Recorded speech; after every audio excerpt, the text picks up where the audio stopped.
Thank you, Jordan, and thanks all of you for coming. It's actually just an incredible pleasure and honor actually to be here on the stage with you. We had a chance to talk a little bit yesterday. I could have talked a lot longer. Having just finished the series this week, I think I feel probably what a lot of other people felt watching it is a real range of emotions. Certainly troubled by many of the things that we learn in this film, or many of the things we see, moved by many of the stories, and I think a little bit of a sense of exhaustion. I felt at times like I was in that courtroom watching day in, day out, in all these details. So that's a credit, really, to you as filmmakers, that I had those feelings. I want to start going back 10 years ago. We heard a little bit about you going to Wisconsin. You were in film school at Columbia.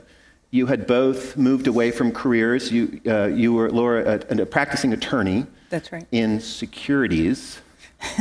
Securities litigation. Right. Doing at that time. Right. Yeah. And Moira, you were in the film world as an editor, documentary editor, among other things. Mm-hmm. Okay, so you read a story in the New York Times. This is November 2005, about Steven Avery. He had just been arrested, having been exonerated 2 years before. You rush to Wisconsin. You're there within a couple of weeks. Talk to me a little bit. What was the atmosphere like? I mean, you had a media scrum there, set up, lots of people, and you arrive coming from film school. You're supposedly going to do a thesis, a film on this or something. Set the scene. What was the atmosphere like? I mean, it was definitely a very intense way to get started. They talk about the 3 stages of film, pre-production, production, and post, and we sort of skipped the first one. We went right into production, and our first day of shooting was actually, like you said, it was December 6, 2005, just a few weeks later. It was Steven's preliminary hearing, which is actually, it follows that clip. You go into the main titles, and then it's Steven's prelim, which is from episode 3. So, we drove 16 hours from New York. I have memories of being in our motel room with our crew, which was basically made up of family. And we were watching, I think we were watching some scenes from Paradise Lost of how they covered the courthouse, how they tracked different characters, because we were going to be split up and needed to have a plan. But, we arrived there, we didn't know anyone. We see all of this, fairly gory and scary evidence presented. We see this man in 4-inch black and white stripes, and we just started by asking questions and trying to reach out to different people and make some sense of what was going on. And you were coming in as outsiders, even perhaps in the eyes of some of the media. You were New Yorkers coming in. How did you establish rapport with some of the characters, with the attorneys on both sides? Did that take some time? And how did they perceive you initially? Well, one of the key interviews we did early on was with Steven's former attorney. Well, actually, he was still Steven's attorney in the context of the civil rights lawsuit, Steve Glynn, who's heavily featured in the first 2 episodes. And that was a really important interview for us in many respects. One was Steve just had amazing knowledge of Steven Avery's history within the system. He had first come to represent Steven in the context of Steven's post-conviction motion with respect to the first case, and lost. Essentially, they tried through early DNA technology to free Steven and lost, and then later came to represent him in the civil rights lawsuit. So Steve just had a wealth of knowledge, and we had a very good experience filming with him. We actually sat down with him a number of times, and he also ultimately provided us with lots of materials that helped us get into the Attorney General's investigation, some of the Avery task force, and certainly the deposition material that you see in the first 2 episodes. So that really then opened a door to us, helped us get to Dean and Jerry Buting, because Steve had recommended that they represent Steven in the Halbach case. And so I think Steve, in a way, was able to share with Dean and Jerry some of his experience of working with us and assure them in a way that, I think he was impressed by our approach and the fact that we were there to ask questions. It was a more Socratic approach. We weren't making any assumptions. We were questioning and listening and, willing to dig and do the work. And what about the atmosphere just among the public? It's a small town, Wisconsin. You've had this riptide where Steven Avery was exonerated. He was a poster man for that movement of exoneration, of innocence. And all of a sudden, he's accused of a horrific crime. Could you feel the public mood at that time, or was it hard to get a sense of it? No, I think we felt that right away, and I think that was part of, when we went out in December, we hadn't necessarily decided to do this. We went out for a week to sort of test the waters, and I think it was just how loaded the atmosphere was and how many dynamics were at play here that really convinced us that there was a story to explore. That clip where Walt Kelly is talking about, how breathtaking the transformation was. Everybody knew about Steven as an exoneree. Like, everybody in the area and many people in the story just had vested interests, had connections to it. So it was personal for a large number of people. And we'll touch on this a little later because I think it raises a lot of interesting questions. But did you have a pretty clear idea when you arrived or early on what kind of a film you wanted to make? I don't imagine you thought it was going to be 10 hours on a platform that didn't exist at the time. But what you did have a vision.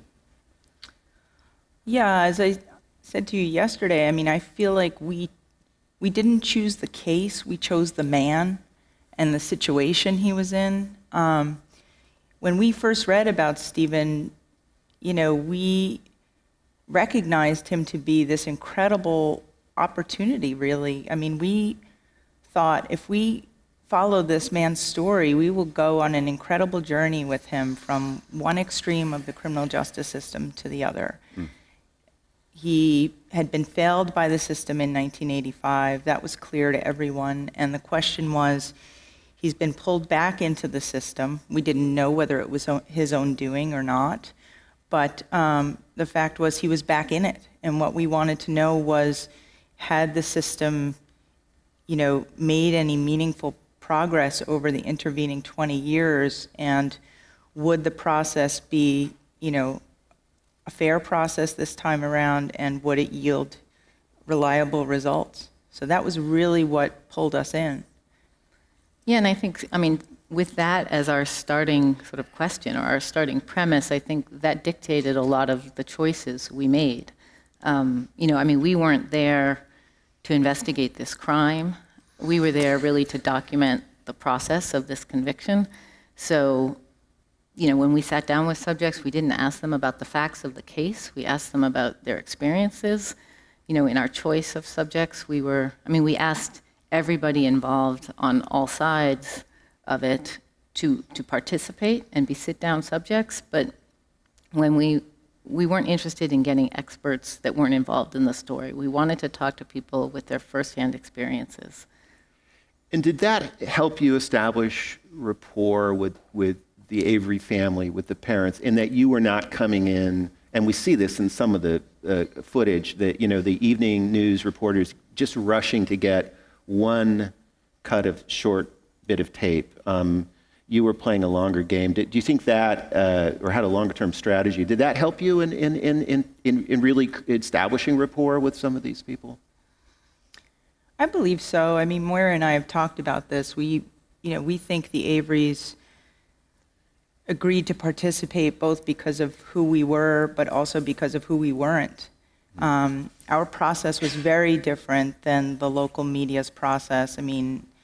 We, as you said, we were there sort of for the long haul, and because of my background as a lawyer and understanding the sensitivity of the situation, and we knew that we did not want to have an impact on the process. We certainly did not want to compromise Steven at all or his case, we didn't want to, we didn't want to affect anyone really. We wanted to shoot the Halbach proceedings verite style, very much as witnesses, and try to establish a rapport with our subjects, and try to gain intimate access to them, and at the same time go back and try to document the history that had come before, because to us context was everything. And you did obviously reach out to the different parties in the case. You reached out to the prosecutors, you reached out to the families of the victims, and they just didn't want to have anything to do with it or at all.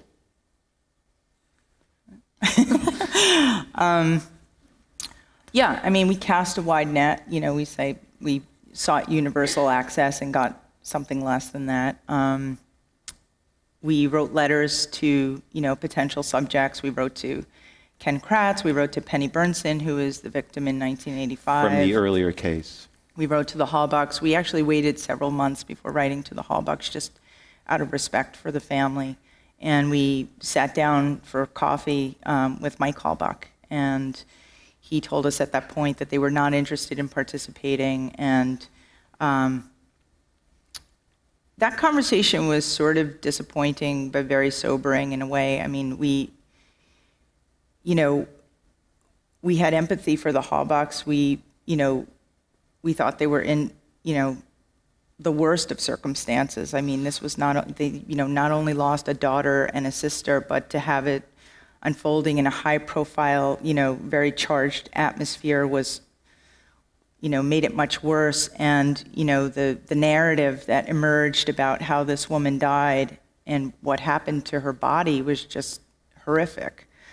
So we tried to approach the Halbachs in a very sensitive way and explain to them that we were not there to try to, be exploitative in any way or capitalize on this tragedy, but rather to, really try to examine, through Steven, sort of the health of the American criminal justice system. Right, and I want to move to, we have another clip we're going to show in just a second, and it takes us to Brendan Dassey. It sounds like all of you have seen this, so there's no spoilers. But that, to me, when I said it was troubling, some of the things in the film, and moving. I mean, his case and what we see about the police interviews, his first attorney, I mean, it is really striking and troubling. And I have a 14-year-old son, and you think about someone getting caught up in that kind of a system where there does seem to have been abuse at an investigative level and prosecutorial. That's my sense anyway. Just briefly, I want to set up this clip, but this is episode 4. That's right. Which you all know immediately where we are, right? But set that up a little bit for people who might, like me, get episode 3 and 4 mixed up. Sure. So this is towards the beginning of episode 4. It'll take you into Brendan's suppression hearing, where the argument is that his statements to police were not voluntary and thus should not be used as evidence against him. So as you remember, in episode 3 is where Brendan is introduced. He was interrogated and confessed to these crimes and then is charged as an adult and is facing life just like Steven. So we're sort of we've now met his lawyer, Len Kaczynski, and we're starting to watch him work. Okay, let's take a look. So I think that clip says a lot about your approach. I mean, it says a lot of things. You get this sense of these things happening in corridors. We're not quite sure what's happening between the attorney and his investigator, which you circle back to in a very powerful way in episode 10. But talk to me a little bit about your sort of weaving together plot, character, and themes in just in a sequence like this. Yeah, I mean, I think this sequence is, just one example.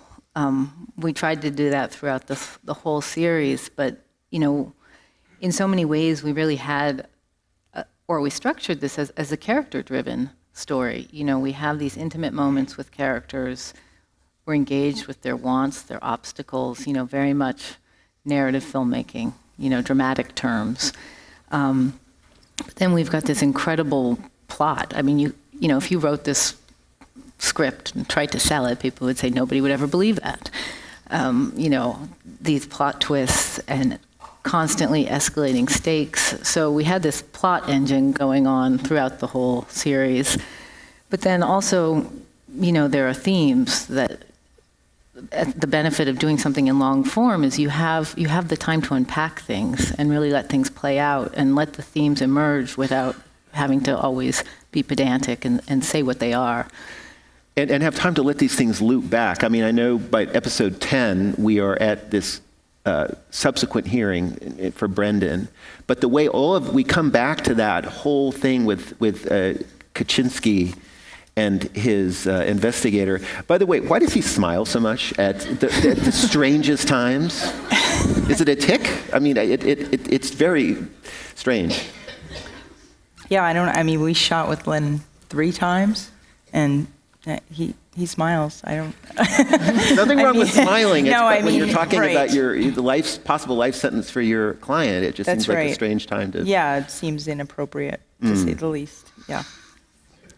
Another thing I like about this section is these phone calls. I mean, they're fascinating. As a mainly radio person, I mean, that's the kind of textures we rely on to tell stories. Any of you have listened to Serial? The phone calls between the producer and the man in prison, Adnan, are a big part of that. And you have some of those when you're talking to Steven Avery. You were not allowed to interview him in person, but you have these other phone calls between both Brendan and Steve and their families, and it adds a really sort of raw texture to it, which I find really powerful, and kind of low tech, if you will. I mean, this is kind of not great quality audio, but somehow it captures an atmosphere. Was that something you recognized right away? And by the way, all these phone calls were being recorded by the authorities. That's right. And you eventually got them.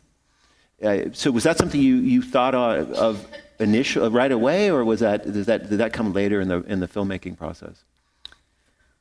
Well, we were interested in getting our hands on as many archival, primary source materials as we could, and there came a time where Steven actually sent us his case file from the Halbach case. So we received, hundreds of CDs essentially with, must have been thousands of phone calls. Steven, calls that were recorded while Steven was in custody, while Brendan was in custody, and actually when Jody was in custody. So we worked our way through as much of that material as we could, and part of what was so exciting about it for us was, as you said, there were calls that were between, our characters, essentially. They didn't involve me, because I was doing interviews with our characters, and these were calls between, Brendan and his mother, and they were raw. I mean, they were as unfiltered as they could be, given the fact that they were occurring over a recorded line from the Sheboygan Juvenile Detention Center. But, when they were having these conversations, they never envisioned that the conversations would later be used in, the context of the series. And at some point later on, the authorities tried to subpoena your tape. Talk a little bit about how that came about. Well, it was, we had sent Ken Kratz a letter introducing ourselves and asking him to participate in the series, and in fact, he never responded to that letter, but then 2 months later,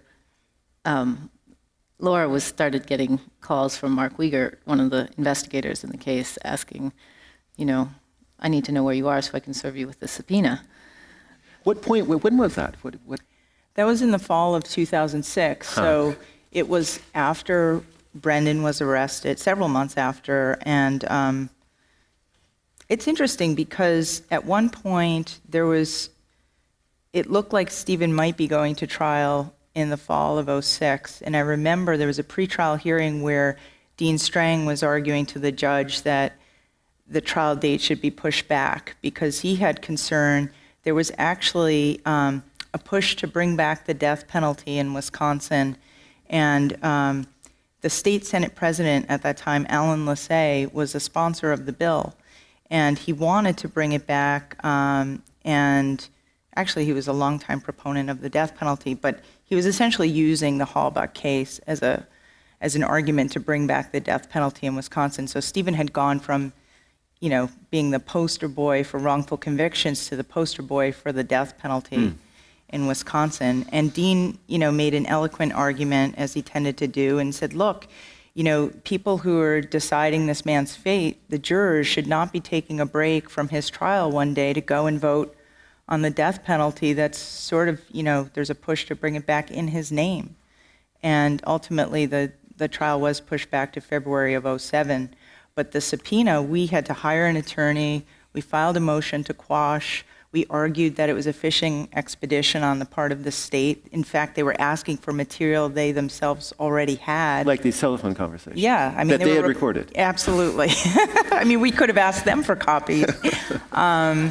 Maybe they thought you had to organize them better or had them, Well, the important thing is, had we not won and had they succeeded in their subpoena, just the task of, we were basically the two of us, our production, the task of duplicating and copying and delivering 300 hours of footage would have practically, literally, in a practical sense, shut down production. So it was, and that was part of the argument is, what are their motives here? So I don't know if you can pinpoint any moments, but where along the way did you say, holy moly, there is something wrong here? I mean, I've got it. The Brendan, the interview. I mean, you were talking to the lawyers, the defense lawyers early on, so you knew what their strategy was. But still, following the trial, where did you just say, oh my God, there's something really wrong happening here? Well, it's interesting because if I could jump back, I would say one of the earliest sort of moments was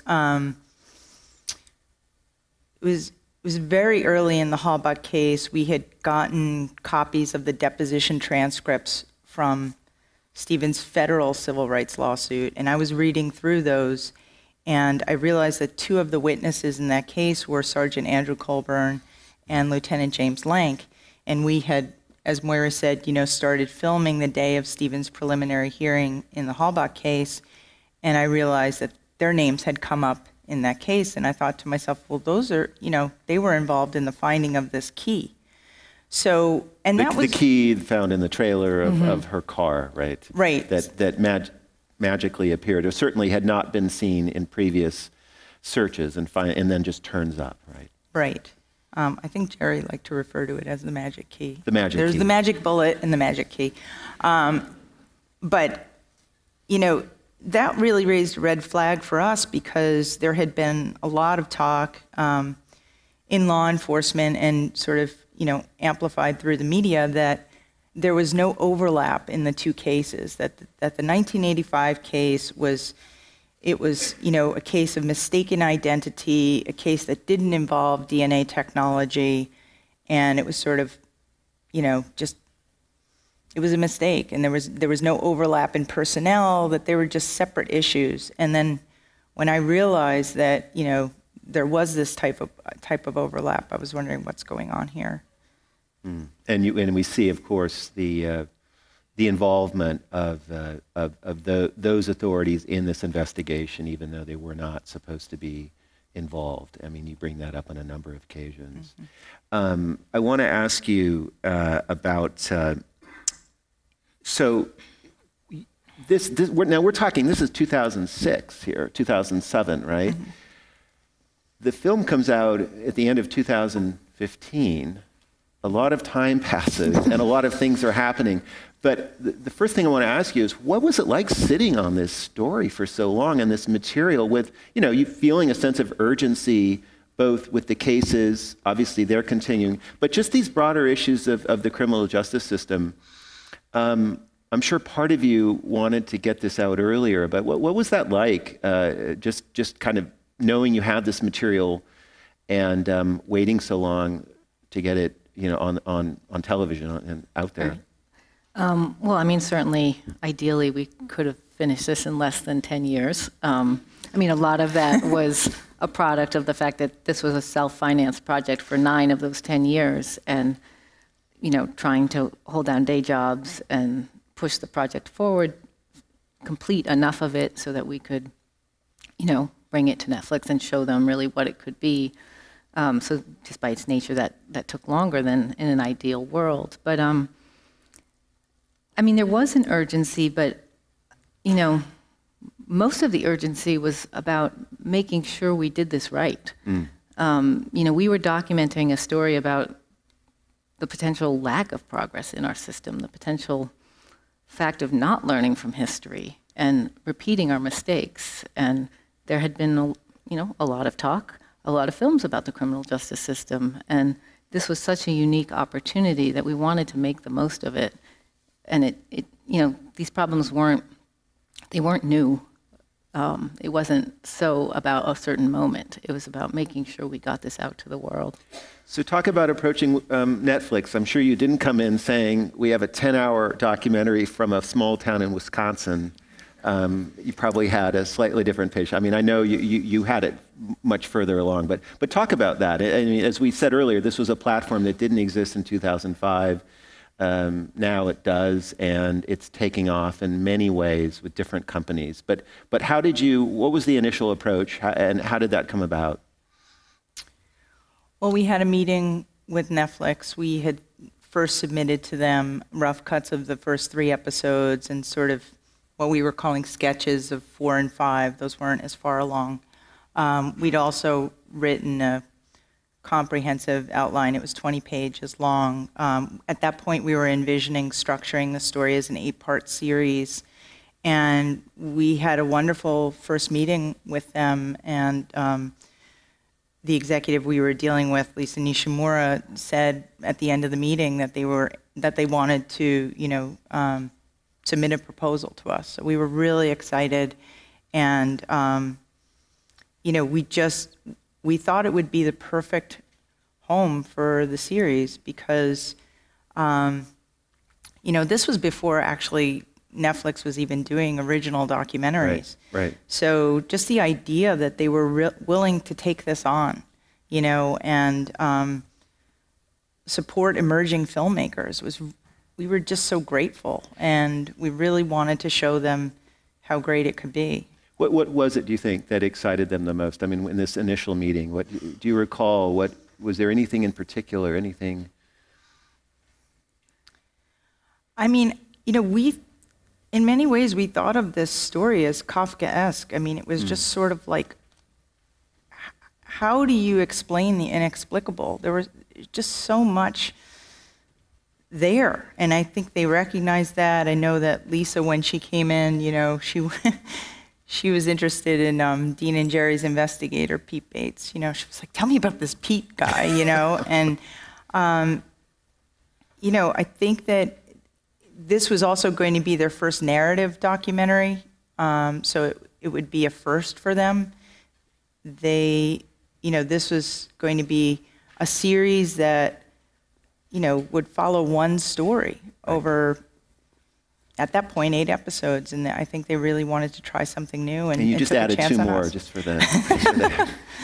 It was more about just breaking it a little bit differently. The latter episodes, that part of the outline was sort of overwritten. We hadn't gotten as deep into that footage yet. So, you know, as you discover when you get into something, it's more complicated than you thought. So that meant for an incredibly intensive editing process in 2015, right? Yeah, and we actually had to go back into production while we were in post-production because we needed to shoot the final episode.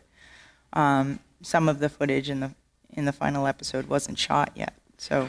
Well, I want to read something that the filmmaker Errol Morris had to say about your series. Errol Morris, I'm sure most of you are familiar with his work. Most pertinent to this is his film Thin Blue Line. He has a nice description of the feeling that he felt, what he felt watching this. He talks about the inexorable grinding of a machine that is producing potentially error. And he goes on to state that while he isn't sure about Steven Avery's guilt or innocence, the film shows convincingly that there was a miscarriage of justice. But I like that idea or that metaphor of a machine that's grinding. One of the things you do, and a friend was mentioning this the other day, is you kind of explore the culture of this process, of these people, the interconnections between, on the prosecution side, the scientists and the investigators, and the overlap with other people. And I do like what Errol Morris has to say about it. I wanted to ask you, who were some of your influences in terms of filmmakers and documentarians? I mean, what films were you thinking about as you were in production and post-production?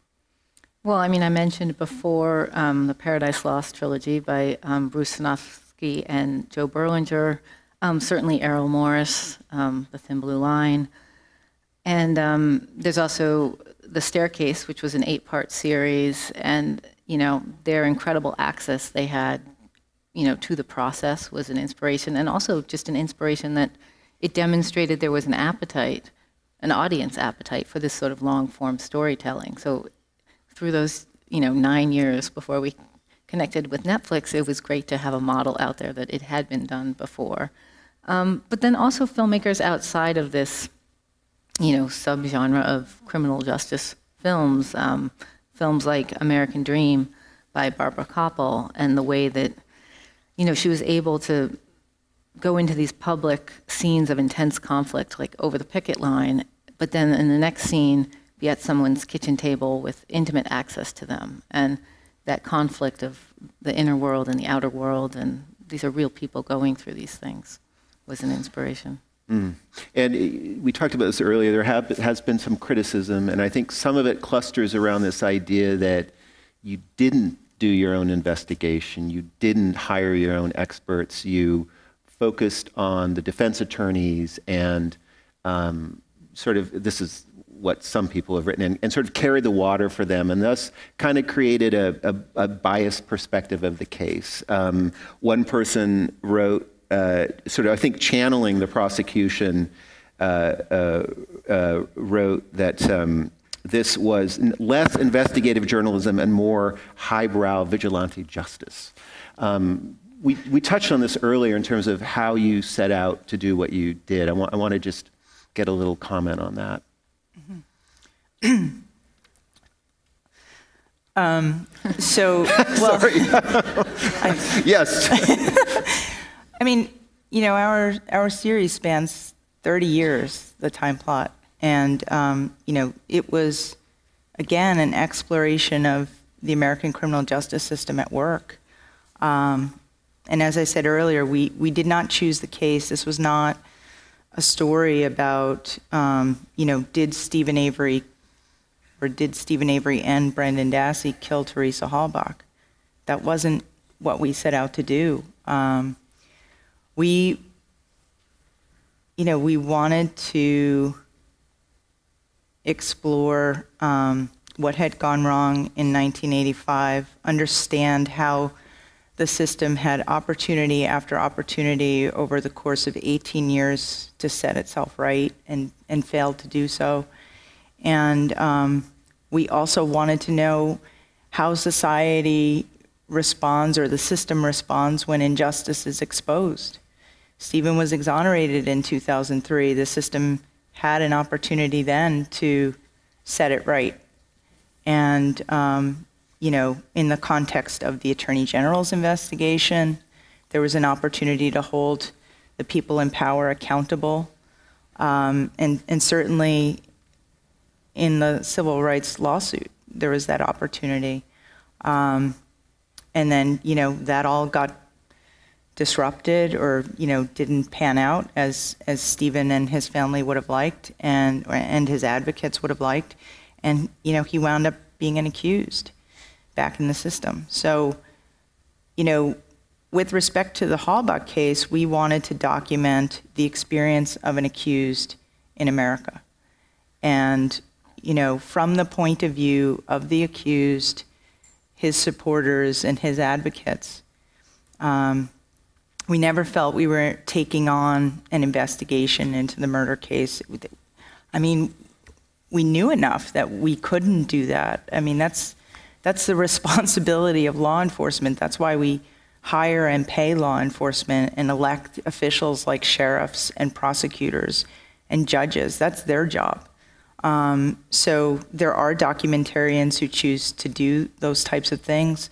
Often they're looking at a case in retrospect when they know there's been a wrongful conviction or they believe there's been one, and they're trying to look back and see what might have gone wrong. But that wasn't what we were doing.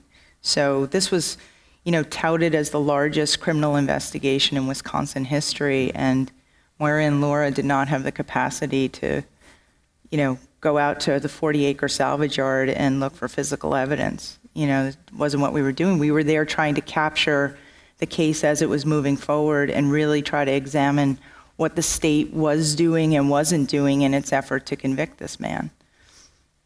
There's a moment at the end of episode 9. Dean Strang is kind of talking, and he says a couple things that are interesting. He's talking about police, prosecutors, and jurors, and the, quote, unwarranted certitude that they are getting it right. And he also talks about the tragic lack of humility for people who are participating in this process. And I was thinking about Errol Morris's comment about this grinding machine. Talk a little bit. I mean, that said, you know, Steven Avery, at least at that point, got very good representation. So where do you take this thought in terms of these bigger issues with the criminal justice system? I mean, you've talked about it a little bit, but what are your big takeaways? And what do you want people to take away from this film beyond these two cases? Well, I mean, many things. I mean, just going off of that clip, I mean, you know, Dean is constantly talking about how the system is made up of human beings and, you know, we all have our failings, but, you know, one of human beings' biggest failings is our failure to have empathy for people that are different from us.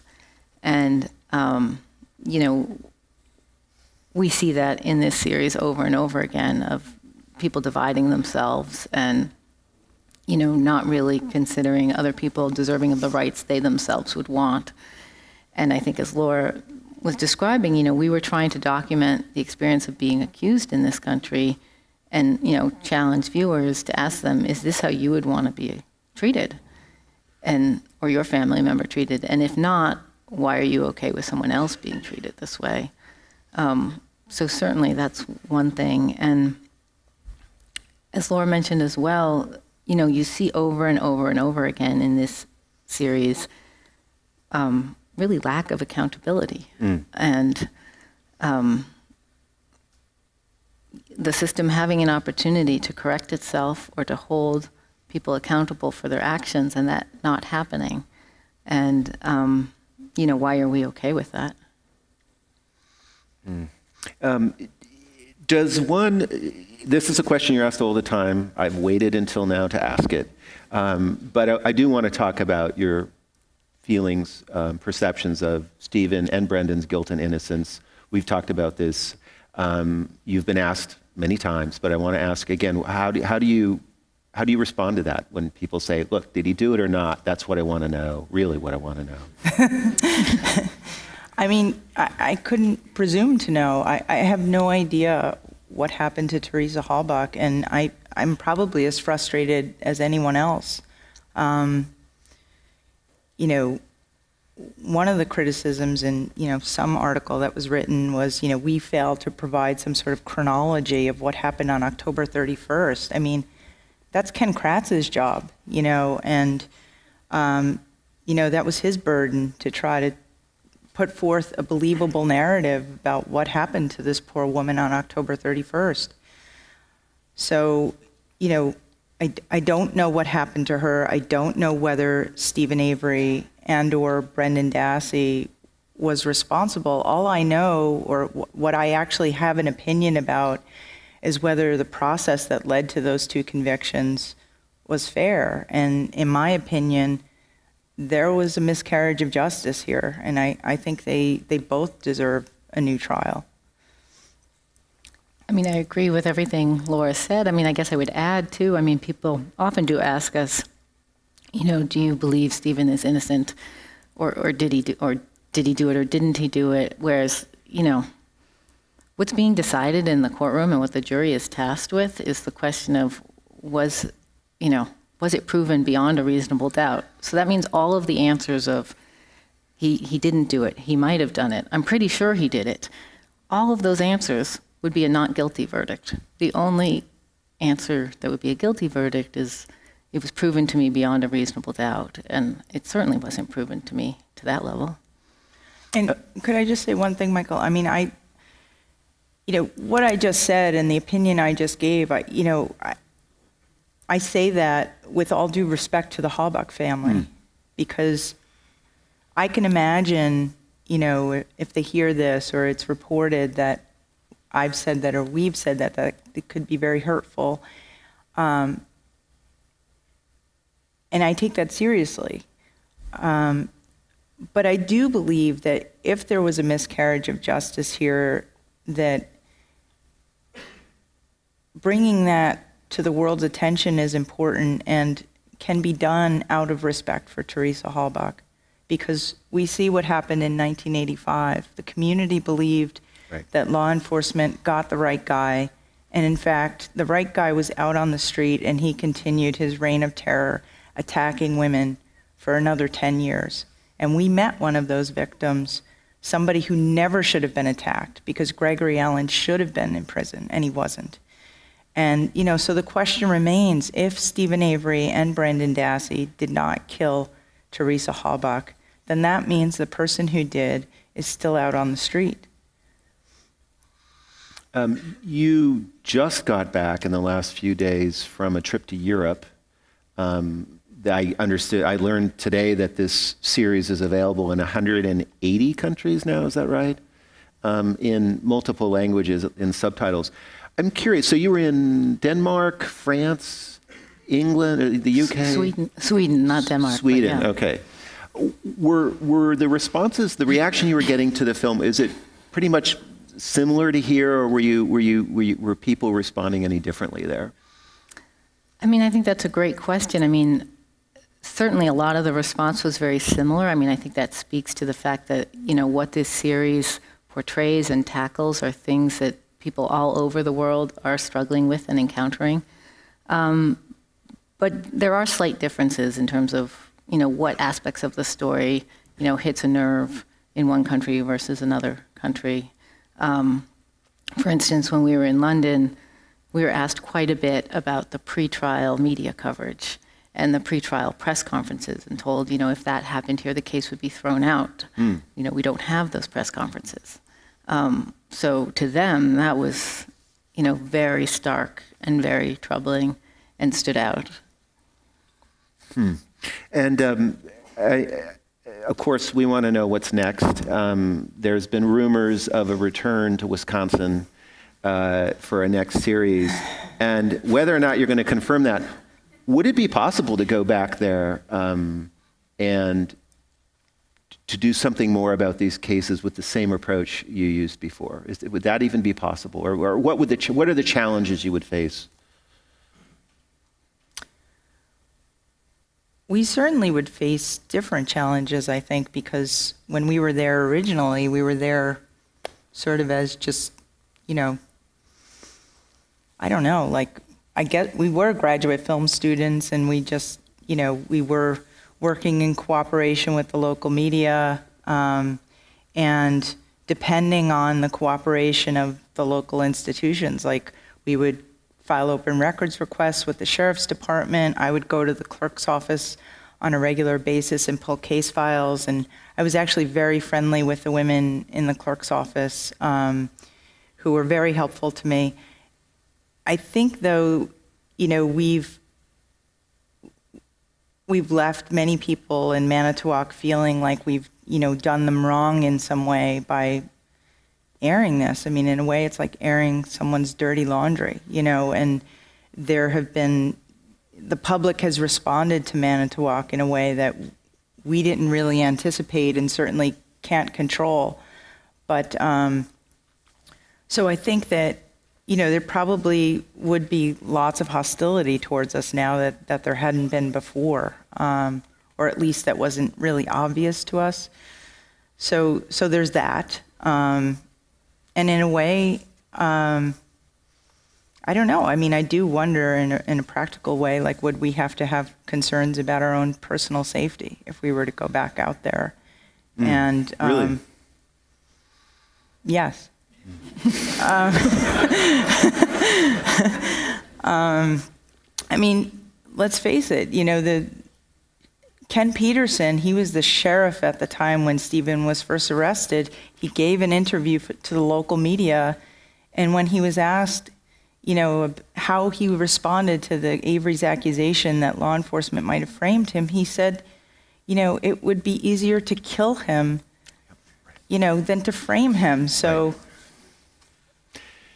it's it obviously comes out in the film, and it was a arguably risky strategy, although I'm sure the defense attorneys felt it strongly. But to accuse the police of a cover-up as a major part of your defense is a tricky thing to do. One question I had here is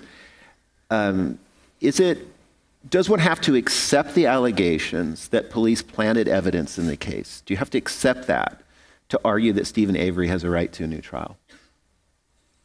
No, I don't think so at all. I mean, that was part of the defense's argument of the fact that Steven hadn't committed the crime. But, you know, the question of whether Steven deserves a new trial is whether the entire process was fair and whether any of his rights were violated in that process. So the accusation of police planting evidence would just be one small piece of that, you know, you could accept or reject.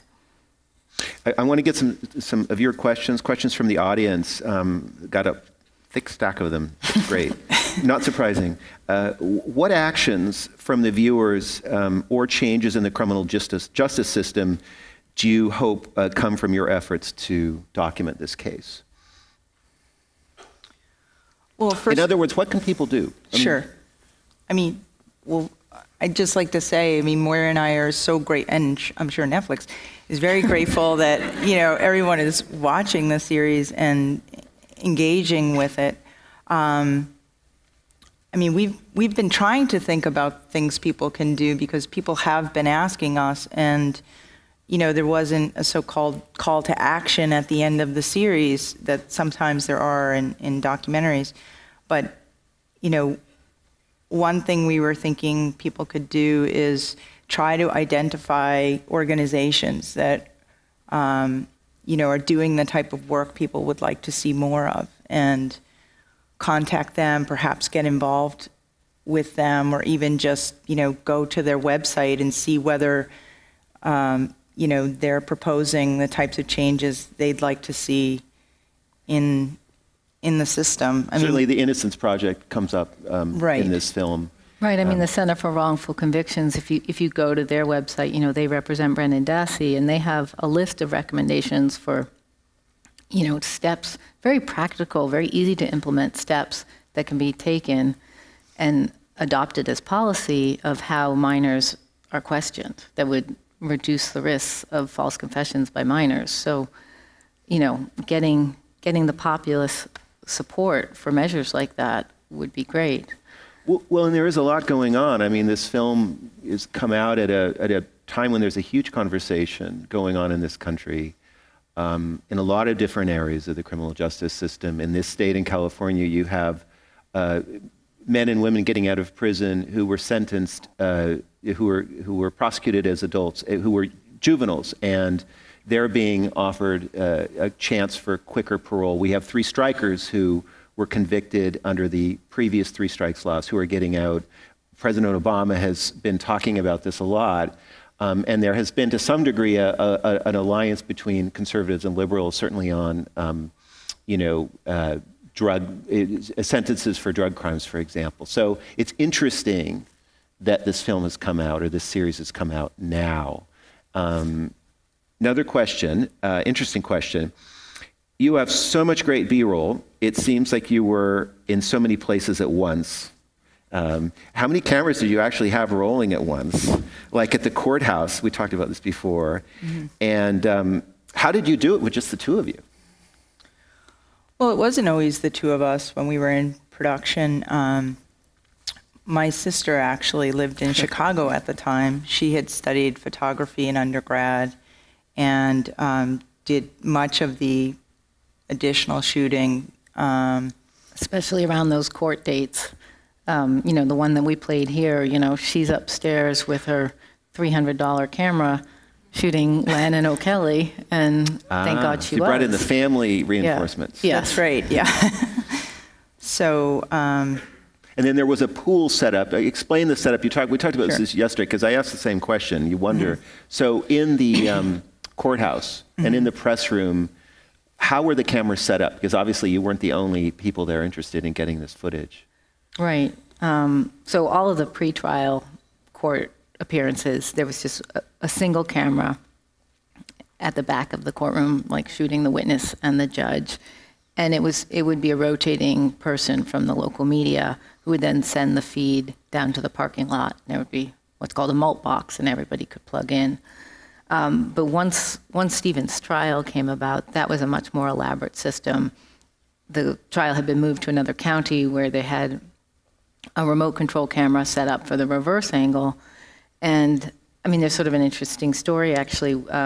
Court TV had thought that they were going to cover the trial and they were going to be doing a live stream. And then another case came up and they pulled out. And the response of the local media was that they would just use that sort of bird's eye reverse camera for a wide shot of the courtroom and have a static wide shot and have, you know, the manned camera handle the witness and the judge. And, you know, we were like, wait a minute, that camera is your access to both families, both sets of lawyers, Steven, we can't be in a wide shot. And, you know, I remember them saying, well, who's going to want to sit there and operate that camera for 5 weeks? And I was like, well, I'll do it. So, you know, a lot of it was just, you know, stepping up and doing it. So I was doing the remote control camera and actually a live edit because they did stream the trial on their websites, and Laura was in control of all the audio for the trial. Couple questions about Netflix. I mean, the first thing I want to ask is, I'm sure there's some filmmakers in the audience. Are we in a new era, or are there more opportunities now for filmmakers to get their work out in these kind of platforms that might offer a different sort of economic model than what we've had in the past? I mean, are there new opportunities right now that other filmmakers can take advantage of? I mean, I think it's a great time for filmmakers and for storytellers because of, you know, all of these different distribution models and different formats that they offer. I mean, for so long, no matter what story you had to fit it into the 60-minute slot or the 90-minute film. And, you know, now the format really is dictated by the story it is you have to tell, whether that be a 10-minute short about something or a 10-part series. So I think it really opens up storytelling. And there's a question about creative control in the editing process vis-a-vis Netflix. How did that work? I mean, we basically did, I'm trying to remember if it was 4 or 5 passes of every episode. So we would, I mean, kind of every week we were finishing an episode and moving on and going back. But it was a process of getting notes, but they were notes. They weren't, you have to do this. They were suggestions, it was incredibly useful to have, you know, because we're working in our bubble and, you know, we're sharing new material with, you know, at least at the first pass, virgin viewers. So getting their feedback on how things were playing and their knowledge of audience patterns too. I mean, for a long time, we had the series structured with a 2-hour pilot. We were convinced we had to get into the Halbach case for people to be inspired to keep going. And, you know, Netflix knew that people don't click on a 2-hour movie, but they'll watch 3 episodes of something. Right. And so they really encouraged us to find a way to split it up. Yeah. Binge watching for me was 1 episode. That was like, I needed a break, you know, it was so, you know, there was so much in there. 20 years. Yeah. Yeah. So just further on Netflix, I mean, they came in and the last year, or was it earlier? It was basically the last 15 months or so. Okay, and there's another question about what other kind of resources did they bring to bear? I mean, how else did they help the process along, either editing or, in other areas like distribution or hopefully like financially?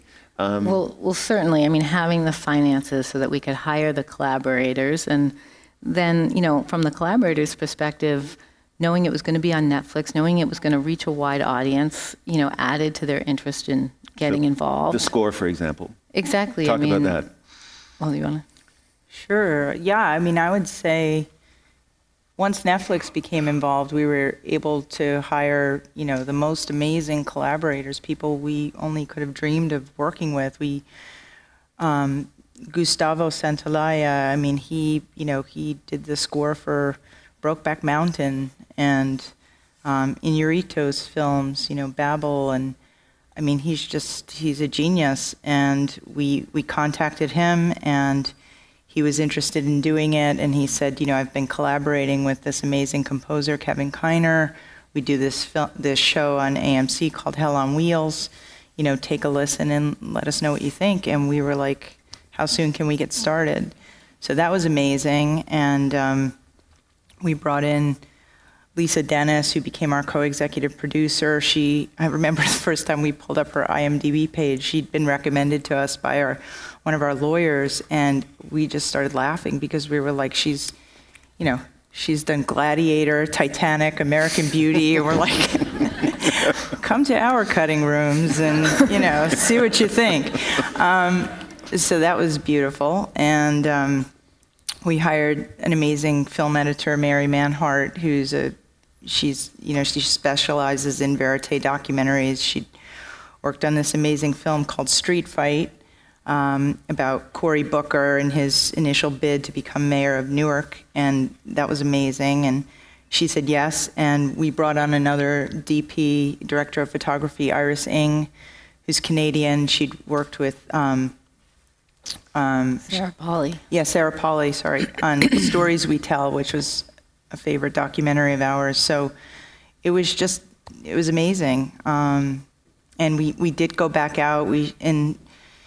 Around that time, we shot the aerials that you see. I wanted to ask that. So that came very late once you got these collaborators involved, that you shot it at that point. That was actually before we had the financing, and we still had to do that sort of on a tight budget, which was interesting because we didn't hire a helicopter that had a mounted camera on the outside.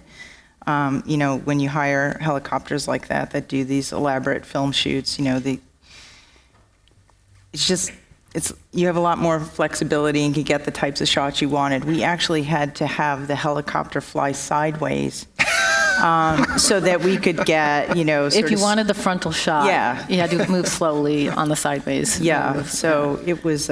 Because we were shooting out the door. It was take the door off and shoot out the door. Yeah. Combat style, right? Yeah. And was I the only one who went up in the winter? You didn't go up in the winter. I wouldn't have survived, Yeah, I went up in the winter in Wisconsin. That was interesting. There are a couple questions going back to the film itself and bringing back in the smiling Mr. Kaczynski. Episode 10 is fascinating, and you just briefly explain a little bit more about what's going on here, because Kaczynski and his investigator, Mr. O'Kelly, it emerges that they seem to be doing work, if not directly, certainly work that is going to help the prosecutors. Explain that a little bit more about what is going on there, because it really does seem troubling. Well, it was 2010, and Brendan had his post-conviction motion hearing. He was challenging his conviction, trying to get it overturned. And the main argument, as Laura Nyrider states, was that his attorney had been disloyal to him. And so we, for the first time, saw the O'Kelly video and realized that this defense investigator had essentially interrogated his own client and elicited another self-incriminating statement from him and then turned around and offered, his work product to the state. And you don't see it in the series, but Ken Kratz himself was called as a witness at that hearing as well. And the reason they put him on the stand is Brendan's lawyers were trying to show that Ken Kratz himself was involved in the, alleged collusion to get this additional confession from Brendan. And when Kratz was asked why he wanted another statement from Brendan Dassey, he said he was looking for, I think it was quote unquote, a pristine statement from Brendan. And what that signaled to us was his acknowledgement that, everything that Brendan had said prior was muddled and wouldn't necessarily be, sellable to a jury. And interestingly, Kratz wanted that new statement. He wanted to get it from Brendan just before the window closed on him to file his final motions in Steven's case.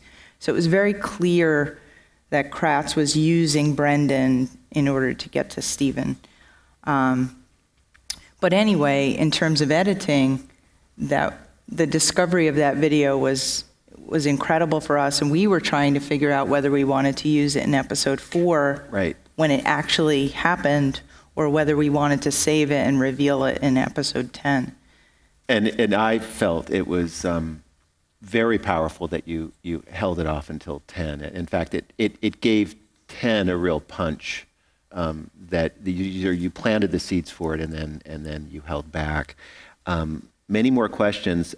Thinking about the videotape statement, just here's a question. In California, the Northern California Innocence Project, which has a table out front, is supporting legislation which expands the requirements for video recording of custodial interrogations of minors. Do you think that a measure like this could be helpful in limiting wrongful confessions of juveniles? I don't know the details of that measure, but I do think videotaping interrogations, whether it be minors or anyone, is a positive thing. But it's really only step one, because, as we see in this case, if you press play for a jury and play the videotape, it's hard for a layperson to recognize what goes on. You as viewers, you have the advantage of an expert talking about police interrogation techniques, Dr. Larry White, who talks about the methods and can point them out. So, the videotape offers defense attorneys material, but the defense attorney needs to know how to use it and what witnesses to call to help the jury understand it. Another question, what has it been like for the two of you to have been catapulted into the national spotlight? You've been on Colbert, you've been on, Trevor Noah interviewed you, and even now on the international spotlight. did you expect that, or were you ready for that, and what has the experience been like? No and no. Yeah. They're amazing opportunities, and we were always most interested in maintaining the integrity of the project and it reaching as wide an audience as possible. So we did not anticipate being on late night or live television for that matter. But we were excited about those opportunities, not just because it's fun to meet Stephen Colbert or Trevor Noah, but because we thought, it would help promote the series and more people would see it as a result. And are you still in contact with the Avery family? Do you stay in contact with them, and what kind of, are these phone calls or letters, or how are you in contact with them? It's phone calls. We still talk to his family, mostly Dolores. I think less often than we did before, but I think that's because most of the calls we had before was Dolores calling us and asking, when is this coming out? So she doesn't have to ask us that anymore. But we have spoken to her a number of times, and we have spoken to Steven as well. Some of those calls, we've been able to be in the office where we can record them, which is, normally how we do it. So, we don't know what those will be used for, but I mean, did the family have any idea what was coming out? I mean, you know, did they know it was going to be a 10-part series? I mean, how much did they know about what was coming? Not the actual, you know, what's in the content, but the scope of it. I mean, as soon as we knew, we shared that with them. But, you know, there were times where I would ask Moira, like, do you think Mrs. Avery understands what I mean when I say Netflix?